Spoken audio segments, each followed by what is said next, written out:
আজকের গল্প দাম লিখেছেন নারায়ণ গঙ্গোপাধ্যায়।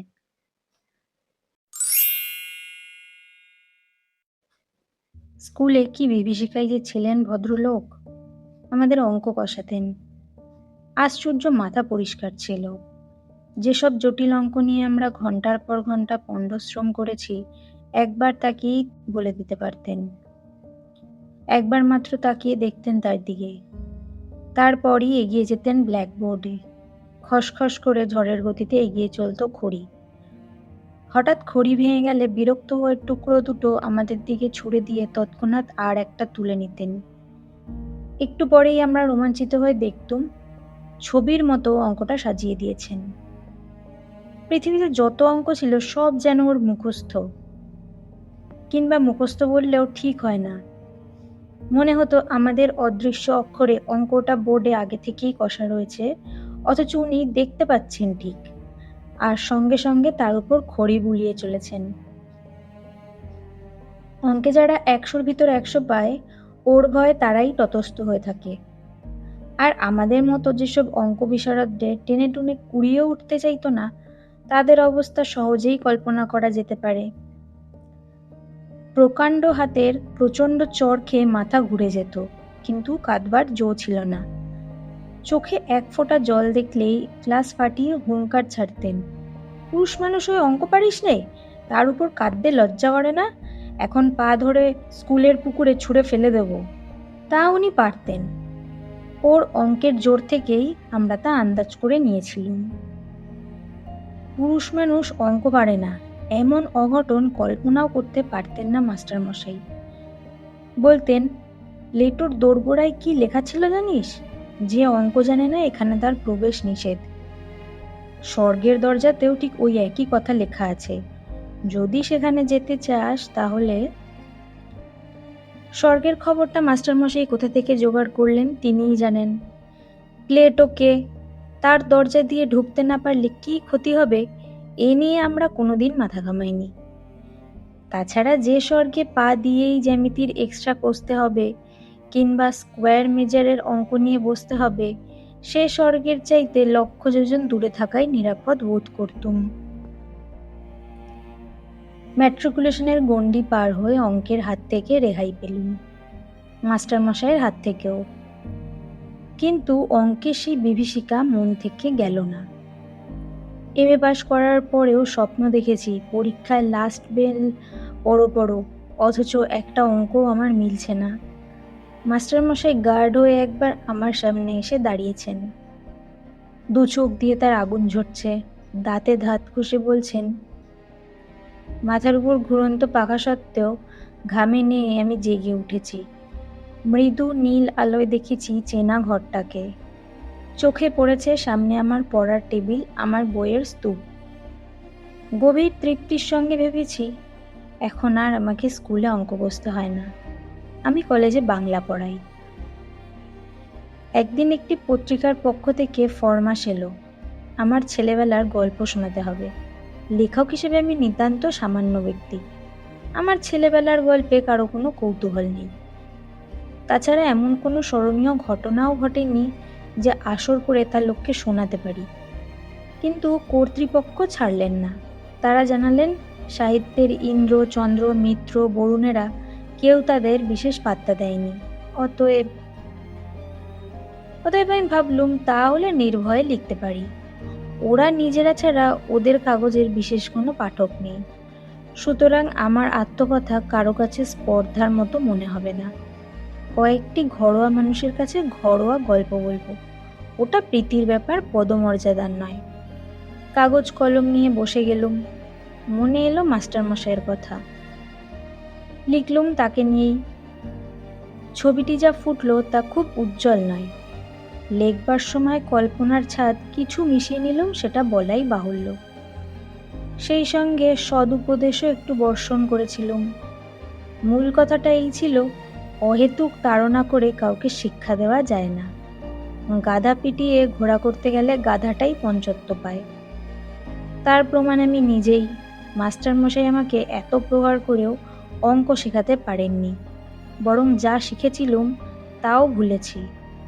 এখন ২ আর ২ এ ৪ না ৫ হয় তা নিয়ে নিজেরই মাঝে মধ্যে সন্দেহ জাগে। পত্রিকার কর্তৃপক্ষ খুশি হয়ে আমাকে ১০ টাকা দক্ষিণা দিয়ে গেছেন। মাস্টারমশায়ের কাছ থেকে এইটুকুই আমার নগদ লাভ। তারপরে আরও অনেক দিন পার হয়ে গেল। সেই লেখার কথা ভুলে গেছিলুম। ভুলে গেছিলুম মাস্টারমশাইকেও। বয়স বেড়েছে, বিনিদ্র রাত্রিযাপনের মতো অনেক সমস্যা এসে দেখা দিয়েছে জীবনে। বর্তমানের দাবিটা এত জোরালো যে স্মৃতির দিকে তাকাবার অবসর পর্যন্ত মেলে না। এমনি সময় বাংলাদেশের এক প্রান্তের একটি কলেজ থেকে ডাক এলো। ওদের বার্ষিক উৎসব, অতএব আতিথ্য নিয়ে যেতে হবে ওখানে এবং বক্তৃতা দিতে হবে। এইসব উপলক্ষেই বিনা পয়সায় বেড়ানো যায়। তাছাড়া কলকাতা থেকে কেউ বাইরে গেলেই তার রাজোচিত সম্বর্ধনা মেলে। এখানকার চড়ুই পাখিও সেখানে রাজহংসের সম্মান পায়। কলকাতা থেকে দূরত্বটা যত বেশি, আমাদের মতো নগণ্যের পক্ষে ততই সুখাবহ। আমি সুযোগটা ছাড়তে পারলুম না। গিয়ে পৌঁছতে চা, খাবার, আতিথেয়তার উচ্ছ্বাস। ছেলেরা তো এলোই, ২-৪ জন সম্ভ্রান্ত লোক এসেও বিনীতভাবে আলাপ করে গেল। এমনকি খান কয়েক অটোগ্রাফের খাতা পর্যন্ত এগিয়ে এলো। রোমাঞ্চিত কলেবরে আমি স্বাক্ষরের সঙ্গে সঙ্গে বাণী বিতরণ করতে লাগলুম। ব্যক্তি হিসেবে আমি যে এত মূল্যবান এর আগে কে ভেবেছিল সে কথা। সভায় জাঁকিয়ে বক্তৃতা করা গেল। রবীন্দ্রনাথ থেকে ১২টা উদ্ধৃতি দিলাম। কার একটা ইংরেজি কোটেশন চালিয়ে দিলুম বার্নার্ড শর নামে। শেষে দেশের তরুণদের নিদারুণভাবে জাগ্রত হতে বলে যখন টেবিলে একটা প্রকাণ্ড কিল মেরে বক্তৃতা শেষ করলুম, তখন অল্পের জন্য ফুলদানিটা রক্ষা পেল। আর হল ফাটানো হাততালিতে কান বন্ধ হওয়ার জোগাড়। বুড়ো প্রিন্সিপাল পর্যন্ত মুগ্ধ হয়ে আমাকে বললেন, ভারী চমৎকার বলেছেন আপনি। যেমন সারগর্ভ তেমনি সুমধুর। আমি বিনীত হাসিতে বললুম, আজ তেমন শরীরটা ভালো নেই, তাই মনের মতো করে বলতে পারলুম না। পাশে দাঁড়িয়ে থাকা ছেলেরা বিস্ময়ে চোখ কপালে তুলল। শরীর ভালো নেই তাতেই এই রকম বললেন স্যার? শরীর ভালো থাকলে তো অর্থাৎ প্রলয় হয়ে যেত। আমি উদার হাসি হাসলুম, যদিও মনে মনে জানি এই একটি সর্বার্থসাধক বক্তৃতাই আমার সম্বল। রবীন্দ্র উৎসব থেকে বন মহোৎসব পর্যন্ত এটাকেই এদিক ওদিক করে চালিয়ে দিই। স্তুতিতে স্ফীত মনে চায়ের পেয়ালায় চুমুক দিয়েছি। এমন সময় একটি ছেলে এসে খবর দিলে এক বুড়ো ভদ্রলোক আমার সঙ্গে দেখা করতে চান। প্রিন্সিপাল বললেন, বেশ তো, ডেকে আনো এখানে। ছেলেটি বললেন তিনি আসতে চাইছেন না, বাইরে মাঠে দাঁড়িয়ে রয়েছেন। আমার বক্তৃতায় নিশ্চয়ই কেউ অভিভূত হয়েছেন, আমাকে অভিনন্দন জানাবেন। এই অভিজ্ঞতা আগেও হয়েছে। সুতরাং দাক্ষিণ্য পুলকিত চিত্তে আমি বললুম, আচ্ছা চলো, আমি যাচ্ছি। হলের বাইরে ছোট একটা মাঠ, তরল অন্ধকারে ঢাকা। অত আলো থেকে বেরিয়ে প্রথমে ভালো করে কিছুই দেখতে পেলুম না। তারপর চোখে পড়ল মানুষটিকে। কুঁজো লম্বা চেহারা, মাথার চুলগুলি ঝিকমিক করছে। ডাকলেন, সুকুমার। আমি চমকে উঠলুম। এখানে কেউ আমার ধরে ডাকতে পারে সেটা যেমন আশ্চর্য তার চেয়েও আশ্চর্য ওই গলার স্বর। আমার মনটাকে অদ্ভুতভাবে দুলিয়ে দিল। স্মৃতির অন্ধকার থেকে একটা ভয়ের মৃদু শিহরণ আমার বুকের ভিতর দিয়ে বয়ে গেল। আমাকে চিনতে পারছো না সুকুমার? আমি চিনেছি। ভয় পাওয়ার অর্থটা বুঝতেও আর বাকি নেই। এই ডাক শুনে ছেলেবেলায় বহুদিন আমার গায়ের রক্ত হিম হয়ে এসেছে। জানি এখনই একটা ভয়ঙ্কর চড় আমার পিঠের উপর নেমে আসবে। সেই ভয়টার কঙ্কাল লুকিয়েছিল মনের চোরাকুঠুরিতে। ওই স্বর বিদ্যুতের আলোর মতো তাকে উদ্ভাসিত করে তুলেছে। আমার মাথা তখনই ওর পায়ে নেমে এলো। মাস্টারমশাই, আপনি? মাস্টারমশাই বললেন, বেঁচে থাকো বাবা, যশস্বী হও। রিটায়ার করে আসার পর থেকে এখানে মাথা গুঁজেছি। বাড়ি থেকে বড় বেরোই না। আজ তুমি বক্তৃতা করতে আসবে শুনে ছুটে এসেছি। খুব ভালো বলেছ সুকুমার, খুব খুশি হয়েছি। কিন্তু আমি খুশি হতে পারলুম না। বিজ্ঞানের ছাত্র ছিলেন মাস্টারমশাই। বুদ্ধিতে ছুরির ফলার মতো ঝকঝক করত চোখ। আজ আমার বক্তৃতার ফাঁপা ফানুস দিয়ে যদি ওকে ভোলাতে পেরে থাকি, তাহলে সেটা আমার কৃতিত্ব নয়, ওর মনেরও বয়স বেড়েছে বলে। অপরাধীর মতো বললুম, না স্যার, আপনার সামনে। মাস্টারমশাই আমাকে বলতে দিলেন না। তোমরাই তো আমাদের গর্ব, আমাদের পরিচয়। কিছুই দিতে পারিনি, খালি শাসন করেছি, পীড়ন করেছি।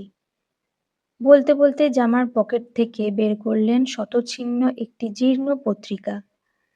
একদিন আমার ছেলে এইটা এনে আমাকে দেখালে, পড়ে আনন্দে আমার চোখে জল এলো। কতকাল হয়ে গেল, তবু সুকুমার আমাকে মনে রেখেছে, আমাকে নিয়ে গল্প লিখেছে। সকলকে এই লেখা আমি দেখাই, বলি দেখো, আমার ছাত্র আমাকে অমর করে দিয়েছে। মুহূর্তে আমার জিভ শুকিয়ে গেল।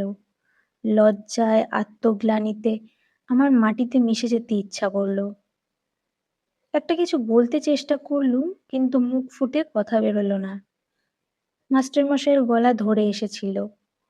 একটু চুপ করে থেকে বললেন, কি যে আমার আনন্দ হয়েছে সুকুমার, কি বলবো। তোমার এই লেখাটা সব সময় আমার সঙ্গে থাকে। দু একজন বলে, যেমন ধরে ধরে মারবেন, যেমন ধরে ধরে মারতেন, তেমনি বেশ শুনিয়ে দিয়েছে আপনাকে। আমি বলি, শোনাবে কেন, কত শ্রদ্ধা নিয়ে লিখেছে। আর সত্যিই তো, অন্যায় যদি করেই থাকি, ওরা ছাত্র, ওরা সন্তান, বড় হলে সে অন্যায় আমার শুধরে দেবে বই কি। জানো সুকুমার, আনন্দে তোমাকে একটা চিঠিও লিখেছিলুম, কিন্তু পাঠাতে সাহস হয়নি। তোমরা এখন বড় হয়ে গেছো, এখন। আর বলতে পারলেন না। আবছা আলোটায় এখন অভ্যস্ত হয়ে উঠেছিলুম। দেখলুম মাস্টারমশাইয়ের চোখ দিয়ে জল পড়ছে। মনে হলো স্নেহ, মমতা, ক্ষমার এক মহাসমুদ্রের ধারে এসে দাঁড়িয়েছি। সেই স্নেহ কোটি মণিমাণিক্য দিয়ে যার পরিমাপ হয় না, সেই মমতা যার দাম সংসারের সব ঐশ্বর্যের চাইতে বেশি, সেই ক্ষমা কুবেরের ভাণ্ডারকে ধার দিয়েও যা পাওয়া যায় না, আমি তাকে 10 টাকায় বিক্রি করেছিলুম। এ অপরাধ আমি বইব কি করে? এ লজ্জা আমি কোথায় রাখবো? নমস্কার। গল্পটা যদি ভালো লেগে থাকে, তাহলে লাইক, শেয়ার, কমেন্ট করবেন আর আমার চ্যানেলটিকে সাবস্ক্রাইব করে দেবেন।